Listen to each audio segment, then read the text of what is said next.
왜 하나님은 선한 사람들에게 나쁜 일이 일어나도록 그냥 두실까요? 하나님이 정말 선하시다면 왜 누구는 평생 끔찍한 아픔과 눈물 속에 살아가야 할까요? 아무것도 모르는 아이가 병으로 죽어가고 성실히 노력하는 사람이 재앙을 만나고 간절히 기도해도 해결이 아닌 나쁜 일이 일어날까요? 오늘 우리가 다룰 질문은 기독교를 향한 어쩌면 가장 감정적이고 어려운 질문의 하나입니다. 많은 사람들이 이해할 수 없는 고통을 보고 있는 하나님은 선하지 않거나 전능하지 않다라고 대항합니다. 우리가 물어야 할 정직한 질문은 이런 고통과 불공평함을 어떤 세계관이 가장 올바르게 설명할 수 있는가입니다. 억지 위로나 변명이 아닌 이해되지 않는 고통을 바라보면서도 왜 여전히 많은 사람들이 하나님을 포기하지 못하는지 함께 생각해 보면 어떨까요? 오늘의 목표는 고통의 문제라는 가장 어려운 질문을 대화로 접근하는 방법 익히기, 다양한 세계관이 고통을 어떻게 설명하는지 비교하기, 기독교가 제시하는 고통의 기원과 해결을 이해하기입니다. 세상에 불공평한 고통이 이렇게 많은데도 하나님이 계시다고 말할 수 있을까라는 질문을 스스로 던져보신 적 있으신가요? 우리가 가져야 할 핵심 자세는 고통의 질문을 가볍게 답하려 하지 않는다. 완벽하게 모든 사람을 만족시키는 답은 없다라는 점을 인정한다. 감정적으로 어려운 질문 앞에서 세계관 비교를 통해 지적 정직성을 유지한다입니다. 토론 질문 생각해 볼까요? 고통이 존재한다는 사실이 하나님이 없다는 증거가 될 수 있을까요? 무신론, 범신론, 기독교 중 어떤 세계관이 고통을 가장 설득력 있게 설명하나요? 자유의지가 없다면 진짜 사랑이 가능할까요? 주의사항입니다. 고통을 겪는 사람에게 단순한 논리로 상처 주지 않도록 조심할 것, 개인의 아픈 상처나 경험을 가볍게 여기지 말 것, 고통에 대한 질문은 철학적 문제인 동시에 우리에게 깊은 감정 문제라는 것을 기억할 것. 레슨 내용 요약부터 하겠습니다. 왜 하나님은 고통을 허락하시는가라는 질문은 역사적으로 가장 어려운 신학적 질문의 하나로 알려져 있습니다. 레리는 하나님이 전능하시고 사랑이 많다면 왜 세상에 전쟁, 자연재해, 어린아이의 고통과 같은 이런 일이 존재하는지 묻습니다. 빌은 먼저 이 질문이 모든 세계관이 해결해야 하는 문제라고 말합니다. 그리고 세 가지 관점을 비교하죠. 무신론, 고통은 있지만 하나님은 없다. 그러나 우주, 생명, 도덕 법칙의 기원에 대해 충분한 설명을 제공하지 못한다. 고통에 대한 궁극적 의미나 아무런 희망도 제시하지 못한다. 범신론, 하나님은 모든 것이며 모든 것이 하나님이라고 주장한다. 따라서 고통도 환상이라고 주장한다. 하지만 우리의 경험은 고통이 매우 현실적임을 보여준다. 기독교, 하나님도 실제이고 고통도 실제라고 본다. 고통은 하나님이 처음 창조한 세계의 모습이 아니라 인간의 자유의지와 타락에서 시작되었다고 설명한다. 빌은 창세기 이야기를 통해 하나님이 인간에게 자유의지를 주셨으며 인간의 반역 이후 그 결과로 세상엔 고통과 악이 존재하게 되었다. 하지만 하나님은 예수 그리스도를 통해 직접 고통에 참여하셨다. 예수의 십자가는 죄와 고통 문제에 대한 하나님의 궁극적 해결이며, 그래서 우리는 현재의 고통 속에서도 하나님의 도움을 받을 수 있고, 언젠가 고통이 완전히 사라지는 하나님 나라를 기대할 수 있다입니다. 결국 이 트랙의 핵심 메시지는 이것이지요. 기독교는 고통을 부정하지 않으며 그 기원과 해결을 동시에 설명하려 한다입니다. 이제 두 사람의 대화를 통해 좀 더 깊이 살펴보겠습니다. 레리는 이 질문을 자신에게 가장 큰 문제라고 표현합니다. 많은 사람들에게도 이 질문은 실제로 신앙의 가장 큰 장애물이기도 하죠. 레리의 질문 구조는 명확합니다. 하나님은 사랑이 많다. 하나님은 전능하다. 그런데 세상에는 고통이 존재한다.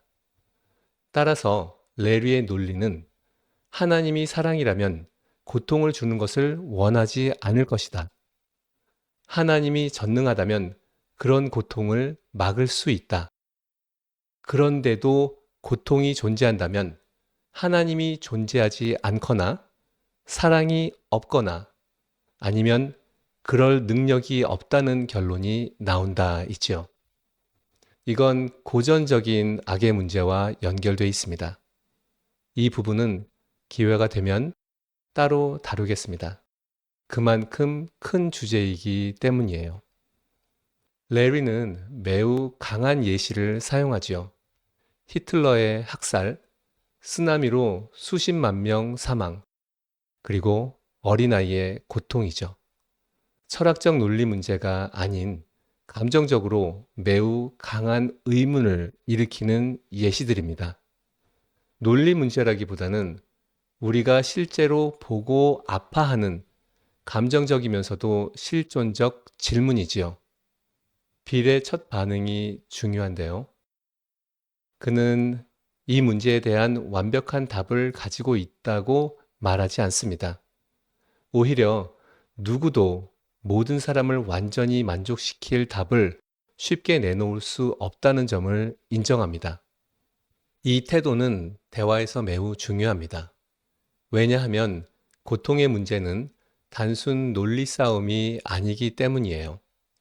실제로 상처 입은 사람 앞에서는 너무 빠르고 단순한 답이 오히려 잔인하게 들릴 수 있습니다. 답을 말하기 전에 먼저 겸손한 대화의 자세를 유지하는 것이 중요합니다. 빌은 기독교적 입장을 말하기 전에 세 가지 세계관을 비교합니다. 무신론, 범신론, 유신론. 빌은 기독교적 입장을 말하기 전에 먼저 세계관을 비교합니다. 왜냐하면 이 질문은 기독교만의 문제가 아니라 모든 세계관이 답해야 하는 질문이기 때문이에요. 그러니까 질문은 기독교만 설명 책임이 있는가가 아니라 어떤 세계관이 고통을 가장 정직하고 설득력 있게 설명하는가가 되는 거죠.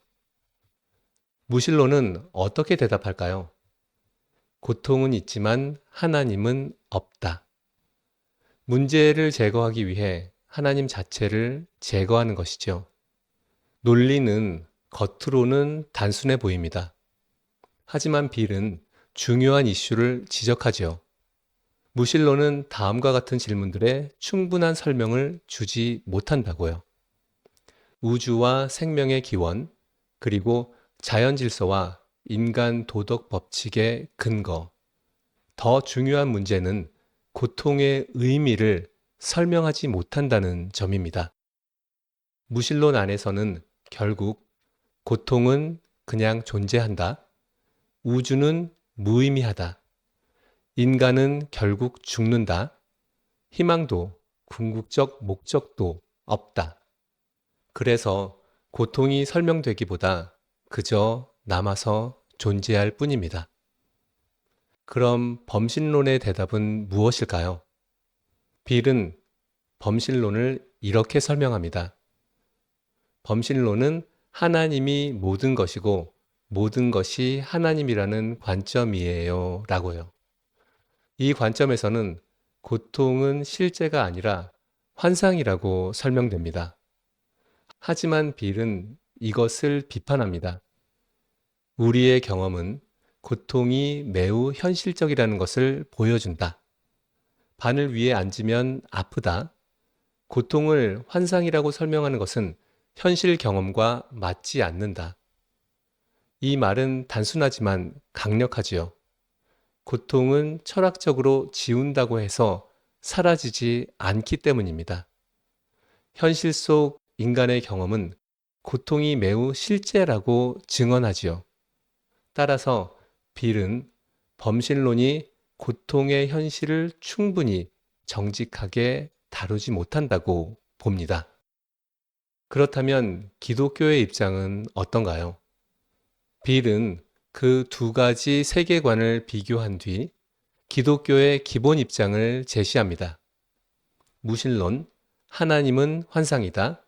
범신론, 고통이 환상이다. 기독교, 하나님도 실제이고 고통도 실제이다. 기독교는 고통을 없는 것으로 밀어내지 않습니다. 또 하나님을 없다고 외면하거나 지워버리지도 않지요. 둘 다 현실로 인정한 상태에서 문제를 다룹니다. 이 점이 기독교의 설명을 더 무겁고 진지하게 만들지요. 레위는 다시 묻습니다. 그럼 고통은 어디서 온 거냐고요? 하나님은 인간을 사랑으로 창조하셨고 그들에게 자유의지를 부여했다. 사랑은 선택이 있어야만 가능하기 때문이다. 라고요. 따라서 자유의지가 없다면 진정한 사랑도 존재하지 않지요. 만약 인간이 단지 프로그램된 존재라면 순종은 있어도 사랑은 없습니다. 왜냐하면 사랑은 강제로 만드는 게 아니기 때문이지요. 빌은 아담과 하와의 선택을 통해 고통의 기원을 설명합니다. 하나님은 선한 세계를 창조하셨다. 그 안에서 인간은 하나님을 신뢰하고 순종할 수 있었지만 결국 반역을 선택했다고요. 그 결과 세상은 타락한 환경이 되었고 그 범죄의 결과로 악과 고통, 죽음이 이 세상 안으로 들어오게 되었다고 설명합니다. 즉, 기독교는 고통을 하나님의 원래 창조 목적이 아닌 타락한 세계의 결과로 보는 겁니다. 이제 빌은 하나님이 그런 고통에 직접 참여한다는 복음의 메시지를 설명하지요. 기독교의 가장 독특한 점이 여기서 드러납니다. 하나님은 고통을 멀리서 설명만 하지 않으신다. 대신 인간의 역사 속으로 직접 들어오셨다. 예수 그리스도는 인간으로 오셨고 고통을 겪으셨고 십자가에서 죽으셨다. 고통을 겪는 하나님을 말하는 거죠.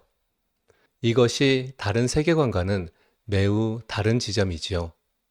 즉, 기독교의 하나님은 차갑게 보고 있기만 하는 존재가 아니라 인간의 아픔 속으로 들어오시는 분입니다. 그렇다면 궁극적 해결은 무엇일까요? 빌은 마지막으로 두 가지 차원의 소망을 말합니다. 첫째는 현재의 도움. 하나님은 지금 오늘의 삶 속에서 고통 가운데 있는 사람을 버려두지 않으신다. 고통이 즉시 사라지지 않더라도 하나님은 현재의 삶 속에서 위로와 도움과 동행을 주신다. 둘째는 미래의 완전한 회복입니다. 기독교는 미래의 고통이 완전히 제거될 세계를 약속합니다. 성경이 말하는 새 하늘과 새 땅, 하나님 나라의 완성이지요. 그래서 기독교는 현재의 동행과 미래의 완전한 회복, 둘 다 말합니다. 이제 결론인데요. 이번 트랙의 핵심 메시지는 이렇습니다. 무신론은 설명은 간단하지만 희망이 없다. 범신론은 고통 자체를 환상으로 돌린다. 기독교는 고통을 실제로 인정하면서 그 기원을 설명하고 하나님이 직접 고통에 참여하셨음을 말하며 궁극적인 해결 방안까지 제시한다입니다. 따라서 이 트랙은 단순히 왜 고통이 있는가만 묻지 않습니다. 더 나아가서 어떤 세계관이 고통을 가장 정직하게 설명하면서도 희망을 주는가를 묻습니다. 오늘 내용의 핵심을 간단히 정리해 본다면요.